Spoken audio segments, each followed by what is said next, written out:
السلام عليكم ورحمة الله وبركاته. صاحبك يا غالي أكم نجا جرتا بقى جرات أبو تاب غرام دو كرت دينيا كان مالي في مسجد الدفن سا مسجد الرقب دتي مكم رسول رب عليه الصلاة والسلام نام مسجد الدفن يبدأ سا mana isa ibida raggu bayan ibida sa siraggu fenam sedem tabo yo khanyalal mana farshoti male mana amantati masin agarri garambad baleso anya kana kun simbaso khotu gara rabbi khota debi akawra shekhatun nan sigor khanuma ba azabati fala tasirra afdachun dandau sirra qudamun dandau sahibak ya kali kanju bar ajro dunya wa jinjirru khanuma sidaman khotu gara rabbi masjid ufiti salat Salate salahnya mau bangka asi dargaggeessa kana dunyaan kun sissobuu malti beeyta dunyaan kun garuu gabaabduudha sissobuu malti hin sobabne akka ati shabaaba jannataa taatuun hawwaa beeyte dhufii masgida dhufii salaatu qur'aana rabbi qara'ii zikrii godhii duniyaallee ni argatta rabbi siif laata gaafas yoo ati niyyaa kadhatte koottu nafini.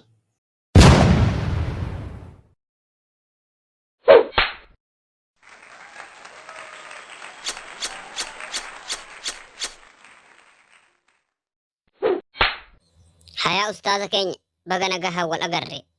isin argu hiyyatti baay'ee takkaan gammade garan baddan kaa nu harka dhiyeenya kana isinuma barbaadan jira akka gaafa isin du'aa inatti gootanii saniiti rafee bulaan jiru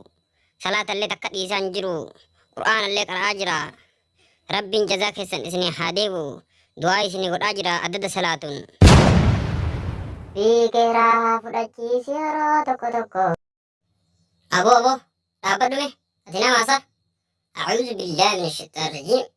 ما نفتكنا ولا نفتك الله كبرة هنگ جلاتي سكال سيجو أبو نرى كاس ديمه ما نفني كنا كلان شريرة ما في فتى سبس بل أتجر ما في هنادن ما لبو مسلمات ما إنت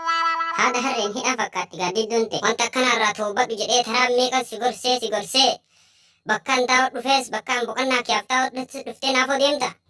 us jedhi shaytichatti qorroffee mataa jalloo sheeka jettee walii gad deemtee kararra tetteet atuyyuu sheeka namaan jette malee teetiyyuu hin beeytu amma booda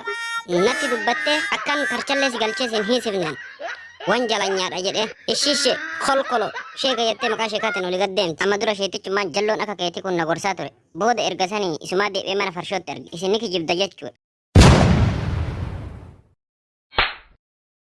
Obboleesso rabbuma kadhu harka kee rabbiin jala ol qabadhu waaqa kee jala harka qaban maali maa akkatite daree akka dhiyoo sheetichi si gorsee mana farshoof mana kamrii mana jimaa irraallee haftee fuula kee irraa golgolaan mul'ata kuni keerii si gorsuu qaba malee sharrii si gorsuu hin qabu obboleessa kiyya maal taate isaa maali cim jettee teetta dhiyeenya kana maali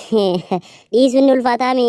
waan baratan kana kamrii jimaa akka horiitti dhuyda akka horiin bishaan dhugu dhuyda duraan amma dhiisteerta sheetichi maasha Allah rabbi isaanirraa haa jaalatu sheekotii teenya qabaachuun baay'ee nu fayyada si gorsanii hafteerta quraanallee qara'aa jirta kunoo salaatallee jirta maasha Allah akkanaan itti fufnaaniin rabbiin warra jannataa ta'urraa duuba sin deebisu yoo ati jabaattee itti fufte garuu waan gaariirra jirta sheetichi dhugaa gaarii siin jedhe ati kanaaf jettee yaadda hun qabdu obboleessa kiyya yaadda hin gaati waan keerii waan sharrii dhiifte malee waan keerii miti akkasanii mallaqaa wali qabachuu eegalte barii akka gaafa mana jimaa hafteeti bara boo obboleessu akkasirraa barii gammachuu wajji jiraataa jirra gammachuu ajaa'ibaa dabarsaa jirra manallee tottolfanni ilaalime. Namoonni hedduun beeta akkan man hargufamanii bakka isaan hoyisisin hoqqachuu barbaadanii beeta yeroo tokko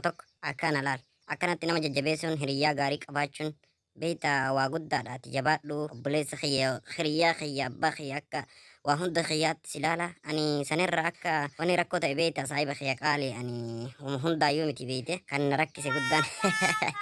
mucayyoo sani beeta mucayyoo san hintala sani akkatti dhiisu dhabe bilbilli isii guyyaa keessatti yeroo 99 narratti bu'a. Akkatti dhiisuu dhabe malee ani farshoo qajimraas tarkaanfadhe barbira kutee hin jira amma tinna yaadachiise malee ani umasan iyyuu irraanfadhe hin jira beete akkasiiti galatoomis hin jedha ani inshaallah saahiba kiyya qaali. Atis qoma kee jabeeffadhu hin sodaatin homa tokko. Wow, bagumaan si harkatti saahiba kiyya qaali har'aan tana laal. Shabaabni ganda kanaa martuu kan yeroo gaarii wajjin dabarsuun martinuu amma toobatanii jiranii duraan anatu si dhiifama yaa bor ofumaa fal si barbaade ijoolleen martuu kun quraana qaraatii kun masgida galteerti namnummaan tokkochi salaama na gaafatus ni dhabame. Wow, alhamdulillah Sifudhadhee siin tarjee amma duraanuu ijoollee isa sodaachaan ture bar'an silaa qaata si fuudhee sakaisa mana hadraa mana farshoof mana bi'iraa amma ni taphannee gammanna kaa wajjin abshir anas si bira jira hin yaaddahin homaa wanti hundumtuu ni jira ka shabaabaa dhiisi yaaboo ofirraa anuu shabaaba caala moggaa kan kee jira.